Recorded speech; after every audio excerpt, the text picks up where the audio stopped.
I'm inside and I saw Star Trek, the original series, Dagger of the Mind. It is directed by Vincent McEafty, written by S. Barr David, and if you haven't seen this episode, I will spoil it for you. This episode starts and we're following the USS Enterprise. They're going to this colony because they need some supplies. They're going to this colony which specifically has insane people, and they're just chilling there. They're chilling there, right? What's interesting, as they go to this place, there's a whole debate on the ship about if it's humane, like if it's good. It's like, oh, I've heard these places are terrible. It's like freaking mosquitoes. That time of the year again. Mosquitoes are gonna come.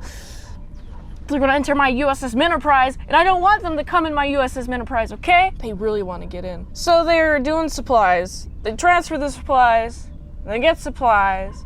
And what's interesting is that there's a little box, right? A little box. And there's a guy who just comes out and just starts running around. Oh, I'm going to pretend to be security. I'm going to just change out the wardrobe, so I'm security, and it looks like I'm security. Obviously, what's funny is the quickness of response from the Enterprise. Well-trained ship. Very well-trained ship. They're here to stop this guy from going around injuring more dudes. And we have a little bit of a capture of this man. We gotta ask him, hey dude, what's up with you? What are you doing? And what's strange about this guy is having trouble recalling some memory stuff.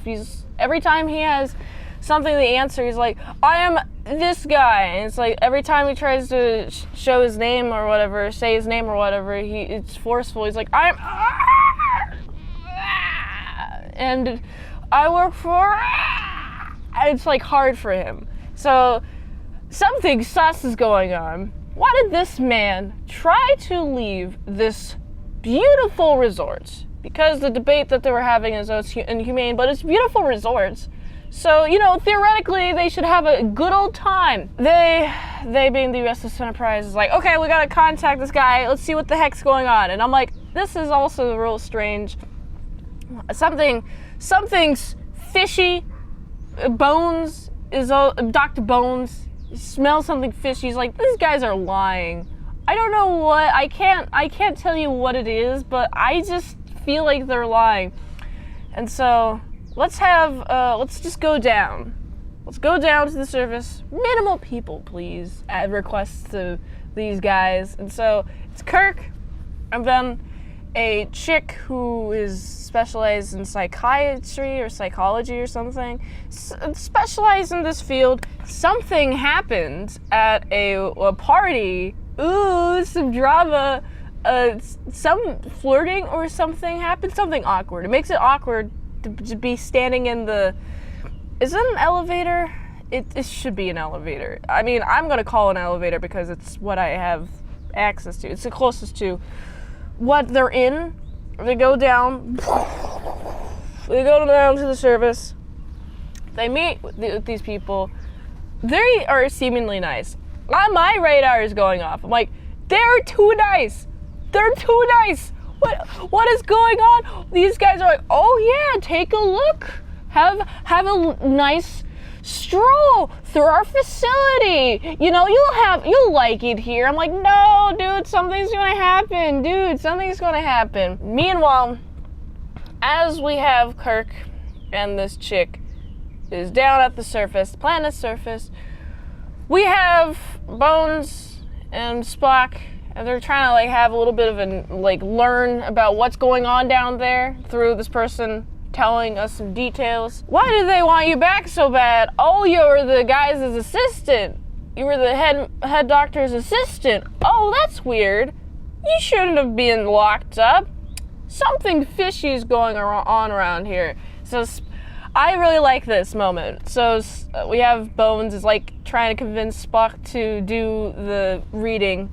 He's like, it's personal for people. And I'm like, that sounds a little bit emotional for you, isn't it, Spock? Oh, you're not, but this is the most logical thing to do. Even if it betrays your, privacy or something. This equivalent would be oh, how about you, lower your pants to find out information or something. I don't know. I can't think of an equivalent. But honestly, it's really fun because it goes into his mind. Learns about all of, like, the device this guy's got going on. I'm like, dude, no, he's got this device and Kirk's down there. No! Not the device. He's going to do the device. The device is going to do him dirty. They're giving him a tour. And Kirk's like, oh, what is this over here? There's just like a room, right? There's something in it. They're like, oh, nothing important. Well, I want to know. Fine. We'll give you a little bit of a show. What's happening here? What is this device? Well, it's a little discontinued. It's a little experiment that I made. It doesn't actually work that well. Not at all. Actually, it only clears your mind. But, you know, it didn't work. It didn't work at all. Don't worry about it. None of it. There's something really strange going on here. Like, I don't trust these dudes. I do like Kirk is still suspicious. He's ultimate suspicious. So you know what Kirk does? He goes down. Hey chick, come here. Come here. You're gonna come down with me. We're gonna sneak around. Ooh, we're gonna do a little bit of sneak, and we're gonna test this device on us. And it's interesting. Kirk sits in the chair. She's at the control panel. Suggest something harmless, right? I'm hungry. Oh, I'm hungry. How about we eat something? What? This is effective? This is so sussy behavior. It's effective? Why would you discontinue something that's effective? And also, did you notice the other dudes, the other counselors, they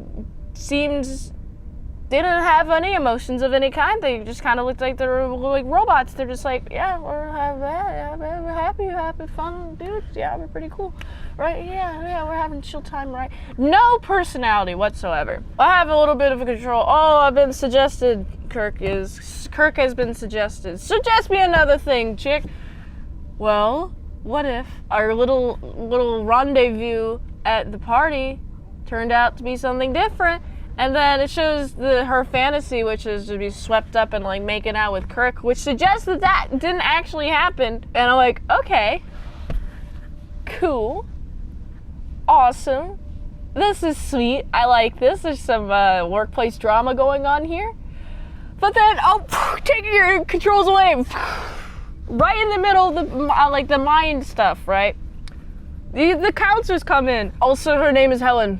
I just remembered because of how much Kirk says Helen in this part.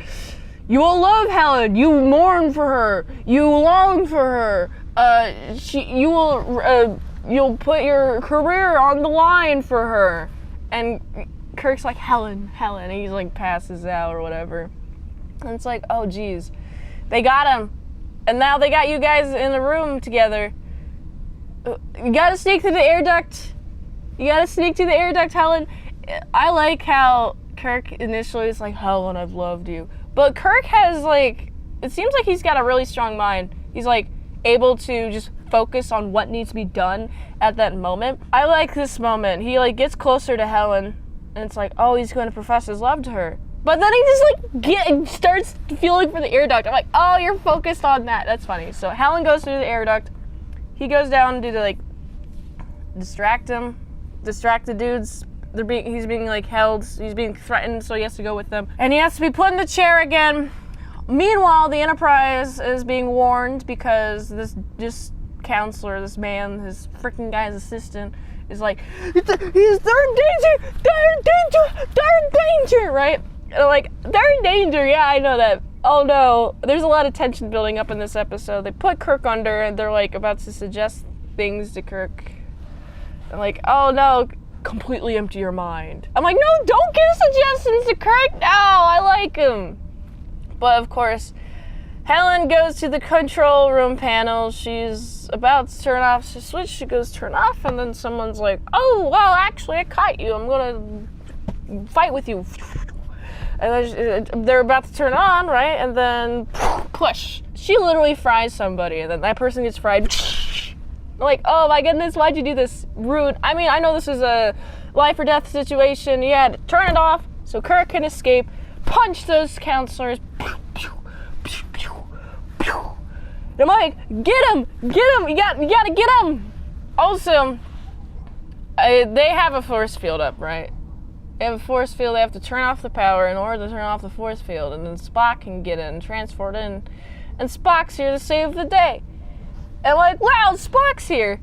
That's cool. Wow, I like Spock. You'll bring some logic to the situation. Put this power back on. Spock's an electrician, actually. He's here to turn the power back on. But no, more importantly, the guy who made the neural machine got under it by accident because it turned back on. When Spock turned the power back on, he was just looking at the sky. He's like alone, so he just died because his mind was empty. And then they just left. And I'm like, okay, that's cool. That's exciting. You know, I liked this episode. That was pretty much the episode. This is a fun episode. This is pretty much of a mind trip of episode. I like the amount of drama, especially like the two coworkers. There's like coworker drama in this, and I like that a lot. And I like that there's coworker drama in this. I'm a big fan, honestly. I like this episode. I like the acting, the performances. I like the set piece. I really like the place that they were at in the psychiatry place, the cool like vacation place. I thought it was pretty cool. I liked the place a lot. So I gotta give this episode a 7.8 out of 10. If you like this episode, watch another one. The platform really likes that. If you want a fast track movie review, you can do that for $20 redeemos at patreon.com/ASEPresents. And if you'd like to help support the daily grindiness of all them daily movie reviews, go to this link to find the way you can help support the daily grind of all them daily movie reviews. So you can go here. And until next time, mint salad sauce. See you later, my sour croutons and bacon bits. Beam me up.